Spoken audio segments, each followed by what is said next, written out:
Assalamualaikum warahmatullahi wabarakatuh. Pada video kali ini, saya Edi Kurniawan SPD, guru di SMPN 1 Montong Gading, calon guru penggerak Angkatan 7, akan menyampaikan intisari dari filosofi pemikiran-pemikiran Ki Hajar Dewantara. Pembelajaran yang mencerminkan pemikiran Ki Hajar Dewantara adalah pendidikan merupakan proses memanusiakan manusia. Ki Hajar Dewantara membedakan antara pengajaran dan pendidikan. Pengajaran menurut Ki Hajar Dewantara merupakan bagian dari pendidikan, dan pengajaran merupakan proses pendidikan dalam memberi ilmu yang bermanfaat untuk kecakapan hidup anak secara lahir dan batin. Sedangkan pendidikan memberikan tuntunan terhadap kekuatan kodrat yang dimiliki anak agar ia mampu mencapai keselamatan dan kebahagiaan yang setinggi-tingginya, baik sebagai seorang manusia maupun sebagai anggota masyarakat. Karena setiap anak memiliki potensi pada diri mereka yang butuh untuk dituntun, sehingga mereka mampu menggali potensi-potensi yang ada pada diri mereka. Sehingga pengajaran dan pendidikan merupakan usaha untuk menyiapkan anak untuk mampu menjawab tantangan hidup dalam bermasyarakat dan berbudaya. Ki Hajar Dewantara menyatakan bahwa pendidikan adalah tempat persemaian benih-benih kebudayaan dalam masyarakat. Sehingga Ki Hajar Dewantara menyebutkan bahwa salah satu kunci utama untuk menciptakan manusia yang beradab adalah melalui pendidikan. Pendidikan dapat menjadi ruang berlatih dan bertumbuhnya nilai-nilai kemanusiaan yang dapat diteruskan atau diwariskan.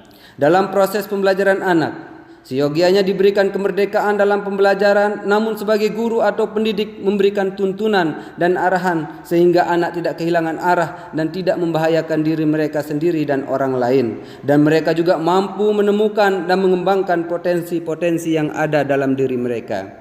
Prinsip dasar pembelajaran menurut Ki Hajar Dewantara tertuang dalam semboyan ing ngarso sung tulodo ing madya mangun karsa tuturi handayani. Di depan memberi contoh atau menjadi panutan, di tengah membangun semangat atau ide, dan dari belakang memberikan dorongan atau semangat. Seorang guru harus mampu memberikan contoh atau teladan yang baik kepada peserta didik, sesama guru dan seluruh warga sekolah dan masyarakat pada umumnya. Dari tengah seorang pendidik harus mampu membangun semangat, menciptakan ide atau berkarya dan berinovasi di lingkungan tempat kerjanya atau di tempat tinggalnya. Selanjutnya dari belakang seorang pendidik harus bisa memberikan dorongan, motivasi, arahan dan penyemangat kepada seluruh warga sekolah dan lingkungan tempat tinggalnya.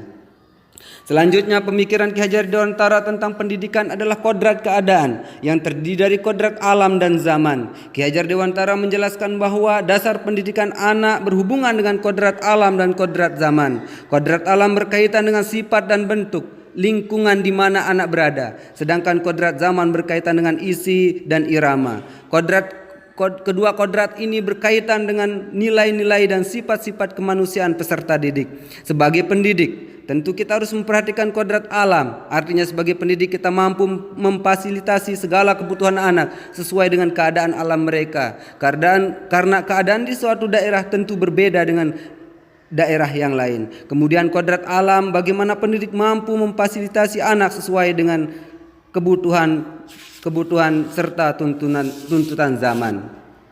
Dari filosofi pemikiran-pemikiran Ki Hajar Dewantara yang sudah saya terapkan di sekolah saya di SMPN 1 Montong Gading adalah penanam budi pekerti, seperti membaca Al-Quran setiap pagi secara bersama-sama di lapangan sebelum proses pembelajaran, sholat zuhur dan sholat duha secara berjamaah, upacara bendera setiap hari Senin, sarapan bersama dengan semua warga sekolah sekali seminggu. Saya berharap melalui kegiatan tersebut akan menumbuhkan budi pekerti siswa di SMPN 1 Montong Gading.